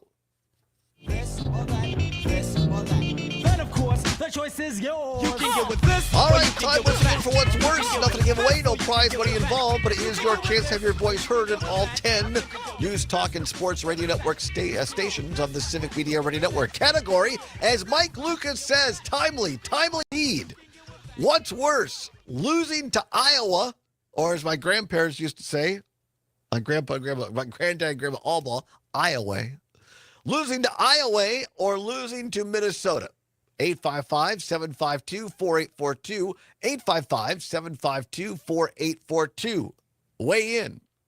Also can give us a text on the Civic Media app. If you don't have it, download it to your Apple Android device. Takes less than a minute. It's free, the Civic Media app. All right, Terry in Cross Plains, yesterday's big winner for the No Packers, No Life contest. Terry in Cross Plains, listening on WMDX, says losing to Minnesota is worse. Our son went to Iowa, still no love for them, and my husband said, at least you're not a Gopher. It's the last game of the year, and you want to go out with a win. There, you nailed it right there. Thank you, Terry. Brett in Brown Deer, listening on WAUK, says losing the axe is much worse. Besides, a badger shouldn't lose to a gopher. I didn't think about it that way, but that's a good point. Chris in Blue River, listening on WRCE, says losing to Minnesota. Always Minnesota.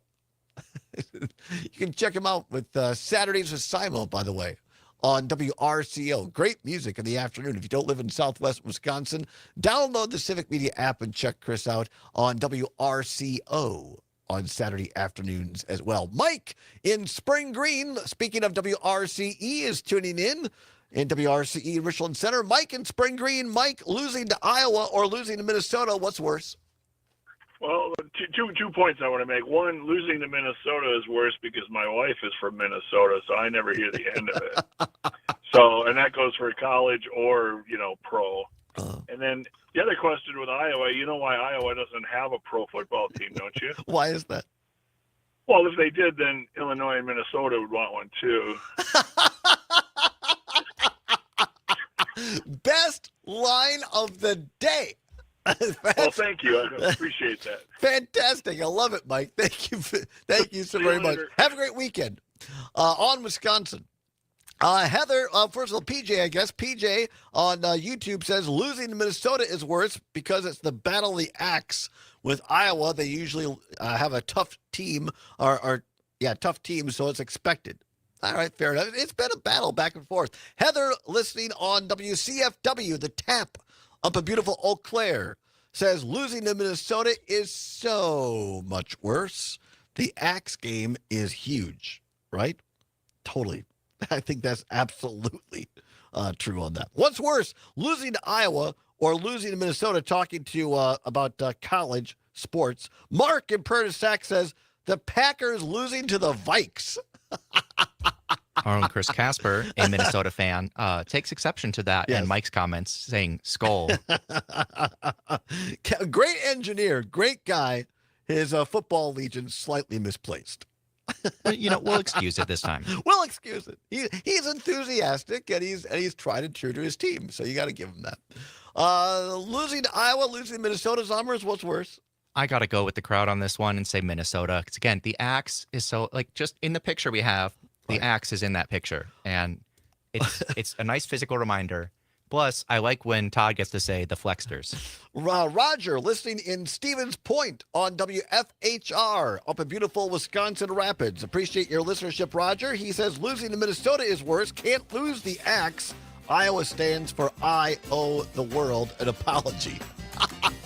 Yes, absolutely. Losing to Minnesota is worse. What's better? Mike Clemens, our sports reporter on the other side, live sports report from Lambeau Field. Also talking about the Crew and the Badgers. Right now, Farm News with Pam Yankee on the Civic Media Radio Network.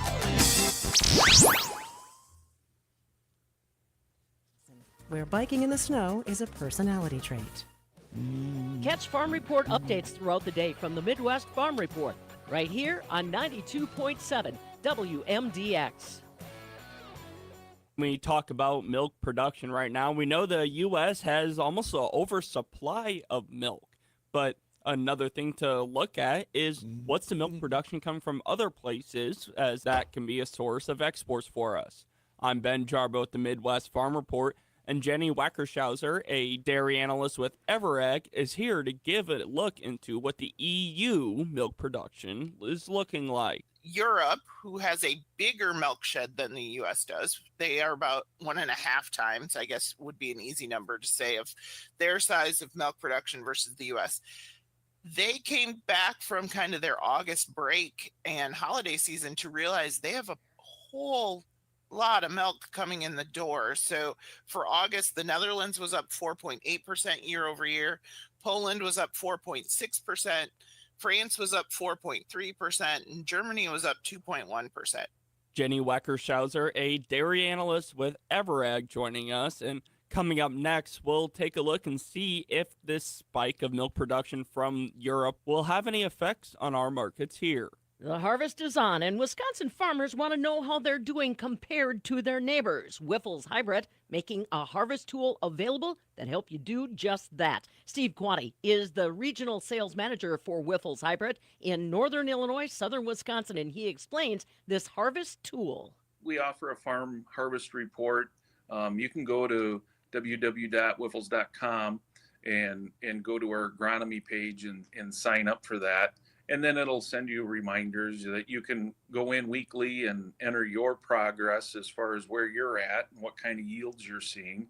But also you can see the yields of growers throughout the Midwest and what the progress is. And there's an interactive map there that shows everything. So it's a nice little tool to go and just see where our friends across the Midwest are at.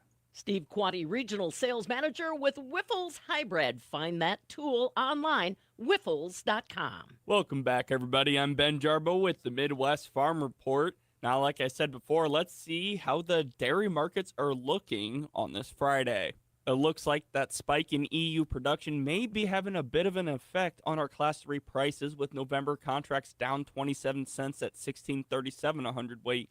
And December contracts down 23 cents at $16.51 a hundredweight. When we take a look at what that Class 3 milk goes into, being 40-pound blocks of cheese, that is down 6 cents at $1.70, but butter's up a quarter at $1.60.5. If you want to learn more about Wisconsin agriculture, make sure to stay up to date with us by looking at our website at MidwestFarmReport.com. For the Midwest Farm Report, I'm Ben Jarbo. Farm news that impacts you and your community from the Midwest Farm Report throughout your day on 92.7 WMDX. I'm meteorologist Rodney Price. Mostly sunny skies developing for your Friday afternoon. Northwest winds and highs of the lower 70s. Tonight, mostly clear and lower 40s. On Saturday, sunshine, upper 60s. Warmer Sunday, mostly sunny. Highs in the lower 70s. It's 69 at our studios. This is Robert Pilot, host of Native Roots Radio. On our show, we talk about Native issues like treaties, protecting Mother Earth, and holding our elected officials accountable. You'll also hear from Turtle Island voices like Arvina Martin, State Representative Heather Keeler, Ruth Anna Buffalo, Dr. Anthony Stately, State Senator Mary Kunish, Robert Lilligren, and Bob Blake. Native issues are human issues, and human issues are Native issues. Native Roots Radio, weeknights at 8 on your local civic media radio station.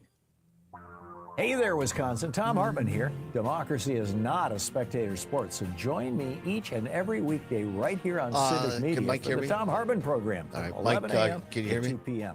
Or, well, Covering the I don't news have of the him day, on right now. sharing Okay. ways for you Hang to on, get Mike. off the sidelines and get active in We your have about 30 community. seconds. But Okay. Mike, hey, Mike, we're set to go. We want to use the Murph cut on facing the Cubs tomorrow when we talk about the Brewers? Whatever you want. All right, sounds good. Here we go. Whatever you want. Thank you.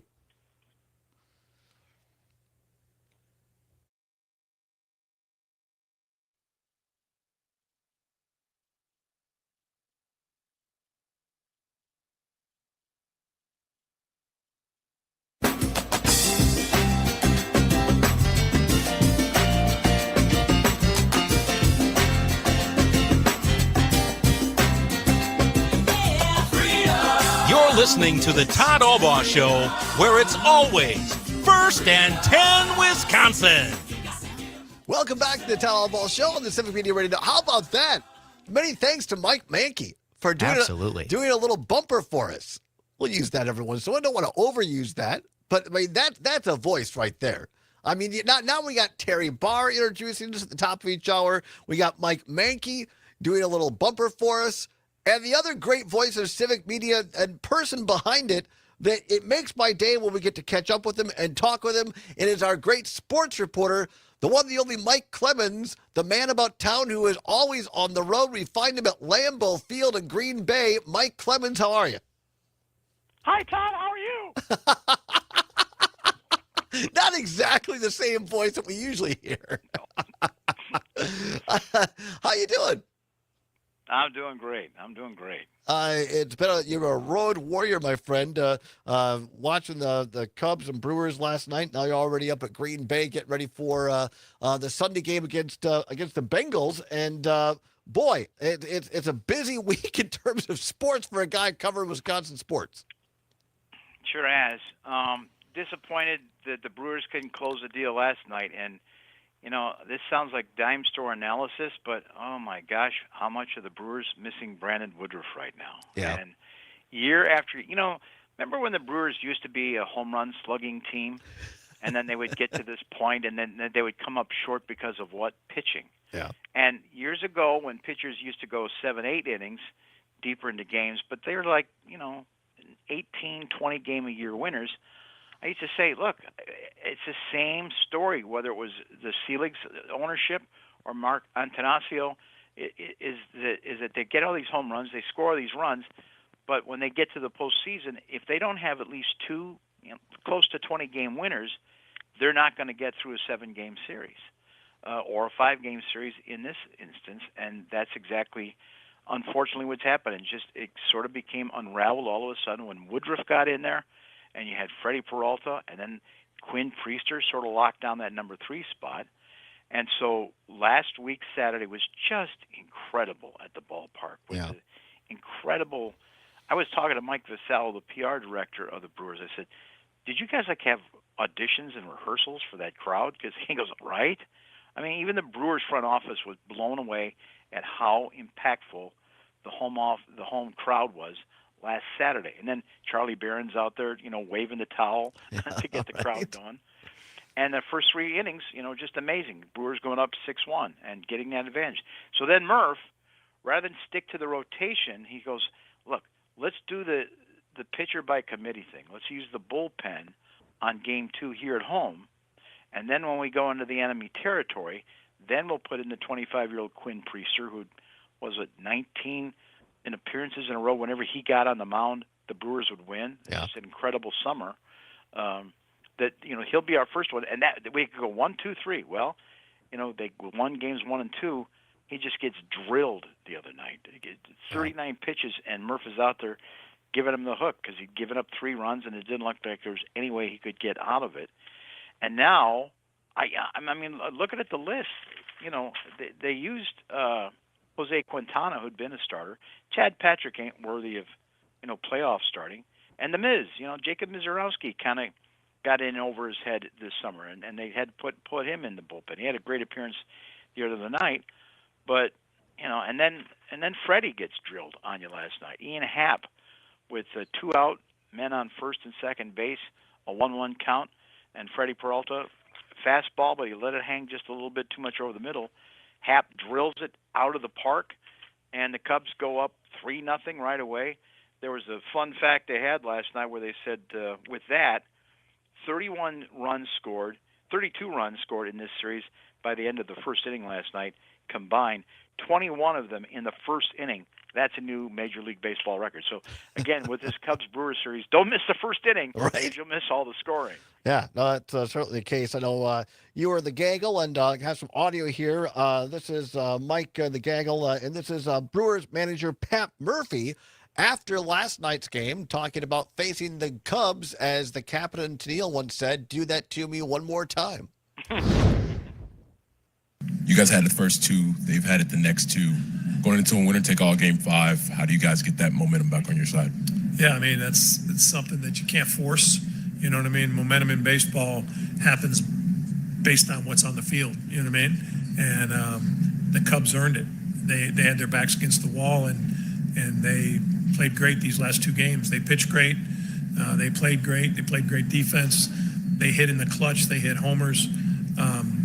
Yeah, they're built to be great, and they played great these 2 games. So hopefully the tables will turn when we get into Game 5 at our place. But you know, we have to find out how bad, you know, we're going to fight back. We have all season. This is not a team that has strung together a losing streak or anything like that, and they've done it in a number of different ways. So I admire our team. I have faith in our team, and I think this had to happen this way. There'll be no tougher environment to play in than they just did. This is a good prep for us, and I think, you know, we'll be ready to play. I'm certain we'll be ready to play in Game 5.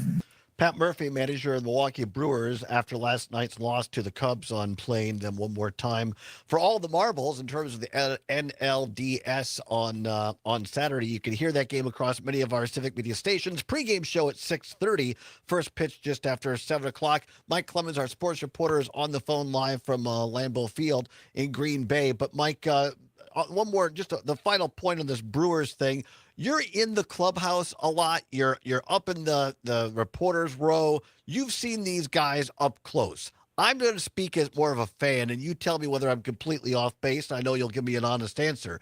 As just a casual fan, it seemed like to me that the crowd kind of got into the Brewers' heads a little bit last night. Maybe it was youth. They seemed a little rattled.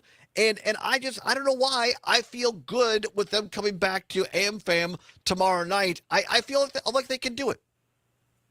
It is.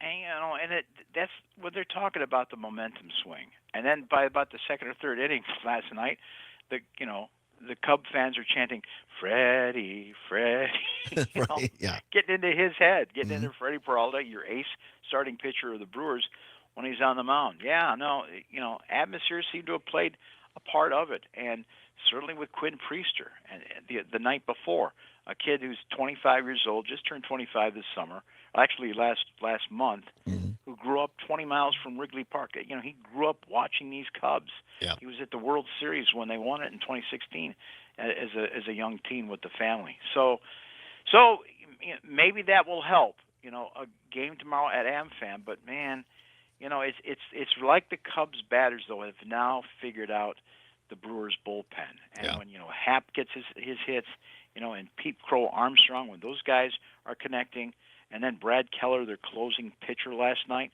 You know, a week ago he was beaning Padres, and they still managed to, you know, win. But 2 nights in a row, you know, total command of his pitches. those last couple of innings that he's pitched. They're going to be a tough out tomorrow for sure.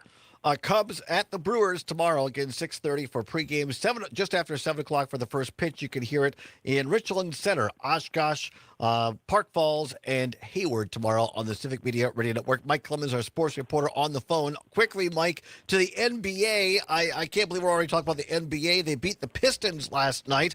But maybe the bigger news, once again, these Giannis rumors. Mike, what's to it?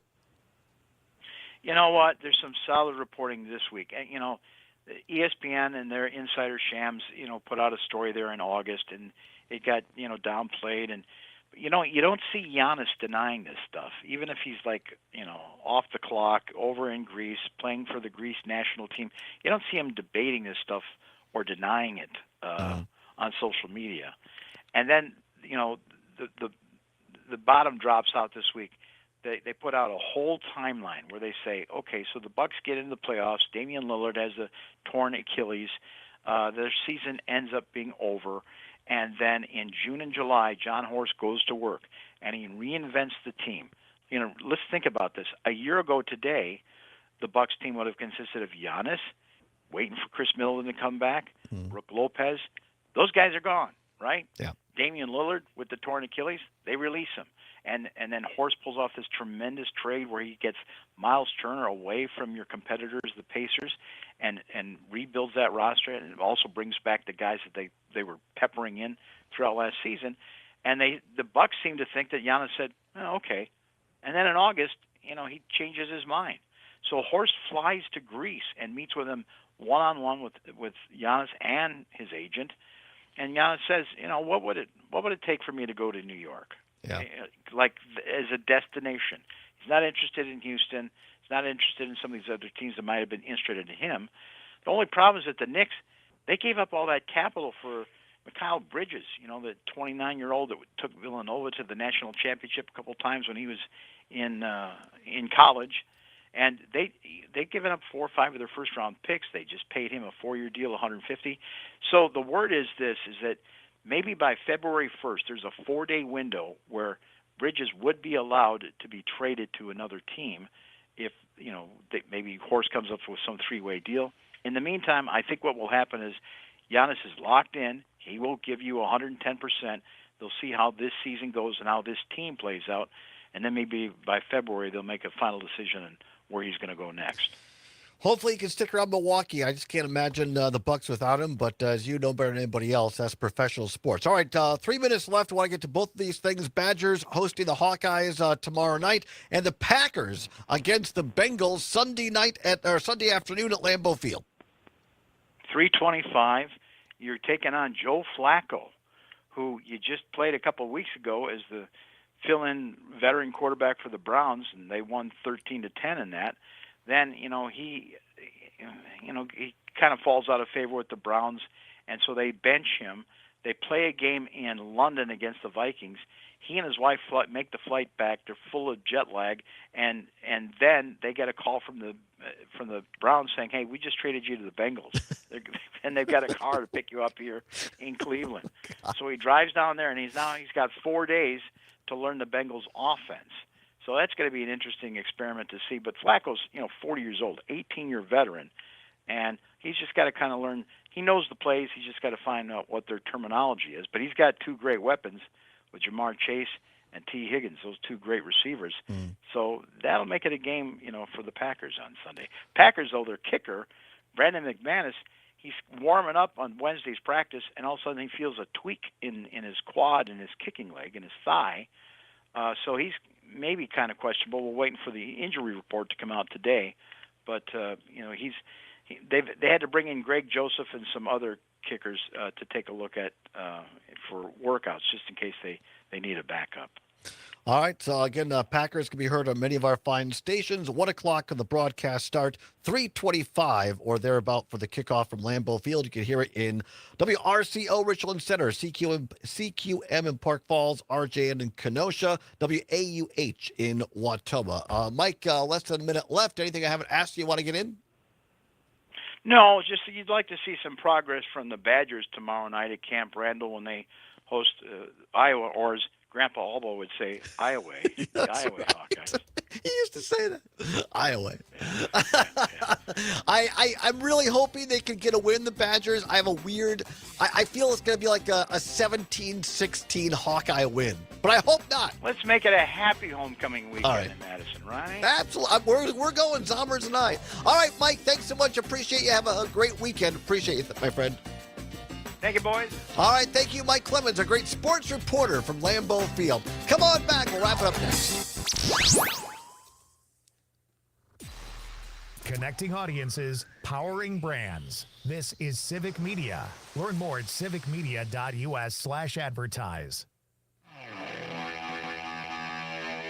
Hey, I'm Dr. Chris Kammer, the Rockin' Dentist, with another victorious dental minute here on Civic Media. You know, for decades, we were taught that cavities had to be drilled and filled, but the evidence shows that cavities are actually a disease process that can be effectively treated with medicine instead of always resorting to surgery with a dental drill. Today, dentistry is embracing minimally invasive techniques that heal decay instead of amputating tooth structure with a drill. Dentists can now stop cavities before they spread and even encourage natural repair. It's a big shift in thinking because dentistry is actually moving away from drilling and patching holes toward actually managing the disease. This means no shots, no drills, and happier, long-lasting smiles for you. Ask your dentist because this radical transformation for dental visits is here now. And I'm Dr. Chris Kammer bringing you the good news about modern dentistry with another victorious dental minute right here on Civic Media.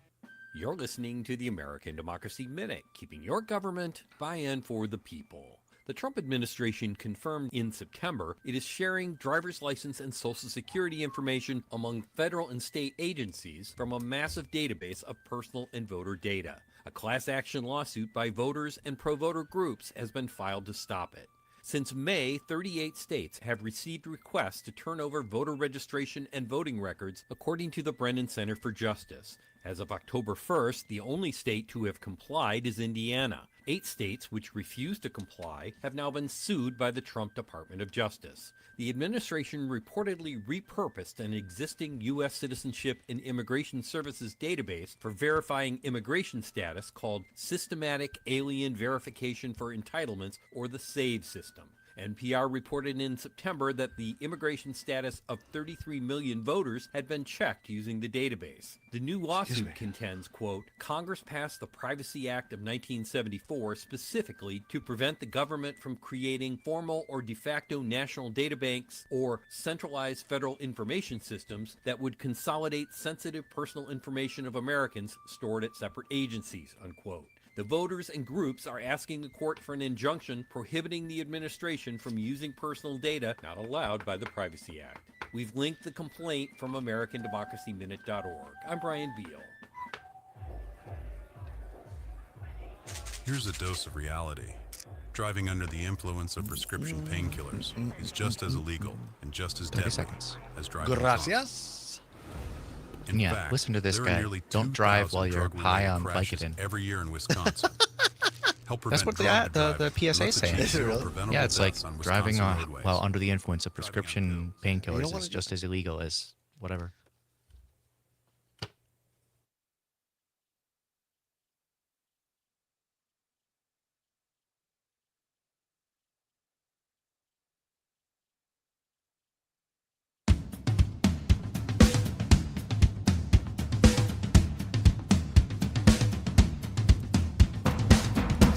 Welcome back to the Todd Allbaugh Show on the Civic Media Radio Network, where it is now 8 minutes before the hour of 4 o'clock. At the top of the hour, ABC or CBS News, depending upon which of our great stations you're listening to. A weather update. Beautiful fall weather. That much I can tell you for the weekend throughout much of Wisconsin. A little chilly up north for our listeners in Amory and Hayward. Those already seen some frost in some places up in northern Wisconsin. A couple of freezes. So in some parts of the state, getting pretty cold. Growing season is over, as they say. Has not gotten to 32 degrees yet here in Madison, but I'm sure it's coming pretty soon. Although next week, I think still temperatures in the upper 40s, low 50s at night. So Who knows anymore? Certainly not me. I'll take it. I'll take the night's weather here. Get out and enjoy yourself, whatever you're going to do. And then after a weather update here after 4 o'clock, going to be our great sports reporter who you just heard from, Mike Clemens, will be back in with an update from Green Bay, also talking about the Badgers this weekend. It's homecoming here in Madison. I really hope that the Badgers could pull off the win against Iowa tomorrow. Zommers, you and I are going courtesy of Tregby Olson, who was so kind enough to give his tickets. He has his obligations in Green Bay. Since they moved it to the night game, he can't stay for the game, so he's going to be up in Green Bay. Yeah, he's got to do what he's got to do, but still, I thank him just the same for the ticket. And yeah, I hope so, because this will be my second game I've been to at Camp Randall. Oh, nice. And have you been to a night game yet?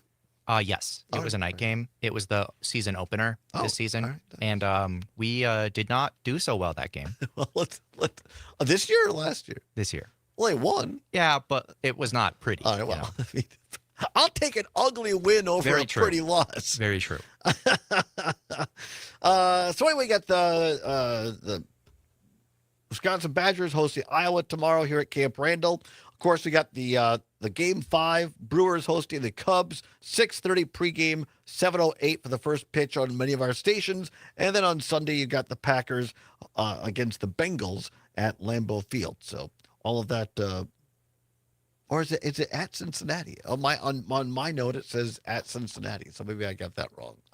Zommers is going to look it up and keep me honest. As our friend Matt Flynn says, great show today, and it really was. It was a fun show, and Mike Mankey on, Badger PA announcer. Many thanks for him for coming on, and we're going to have him back soon. Wonderful historian of Badger athletics in Wisconsin, in addition to being a great PA announcer, an all-around great guy. Also, many thanks to Ty Morris, who is a producer and star of No Packers, No Life. Again, you can find out about that film at nopackersnolife.com. and purchase tickets there. And our own Mike Clemens for being here as well as Zommers. Did we find out, Zommers, where the game is at? It is at Lambeau Field. It is at Lambeau Field. So a mistake in the notes. We'll correct that. So at Green Bay. All right, very good. That's why I ask. So yeah, I think that's great. A little potpourri, or as we say back home, potpourri of news headlines before we go.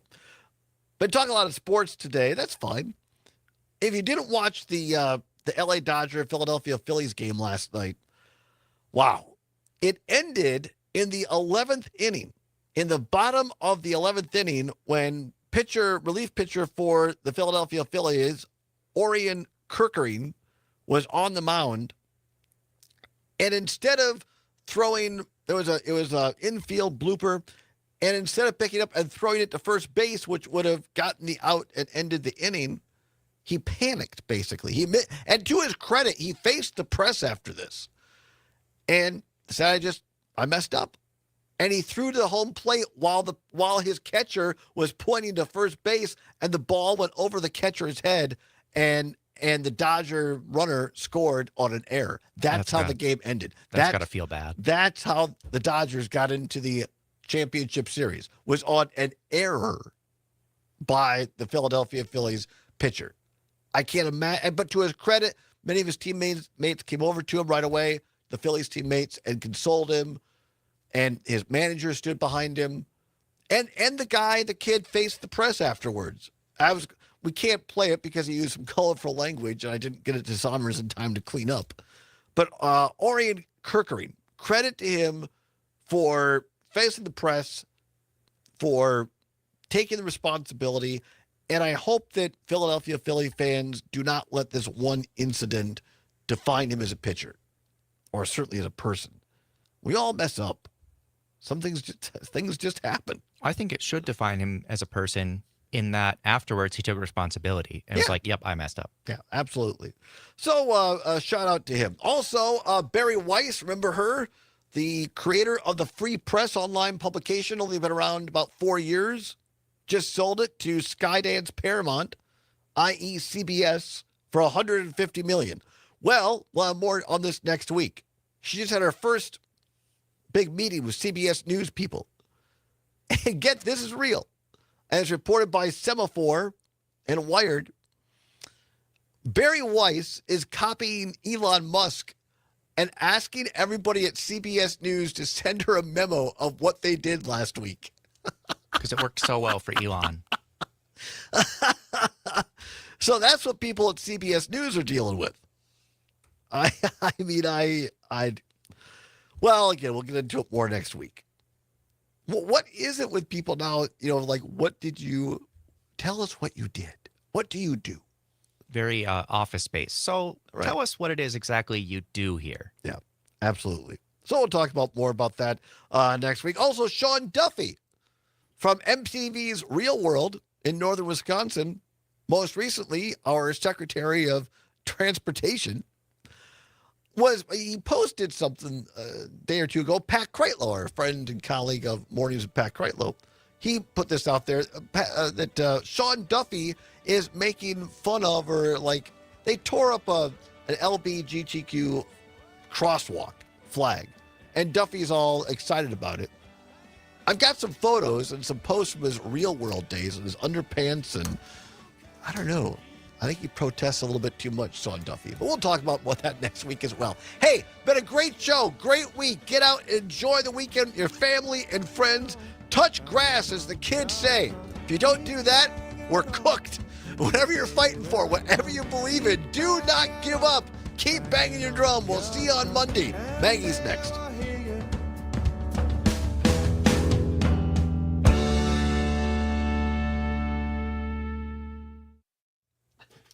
Todd did use all of those words correctly. Yes, I did. I'm very proud of myself.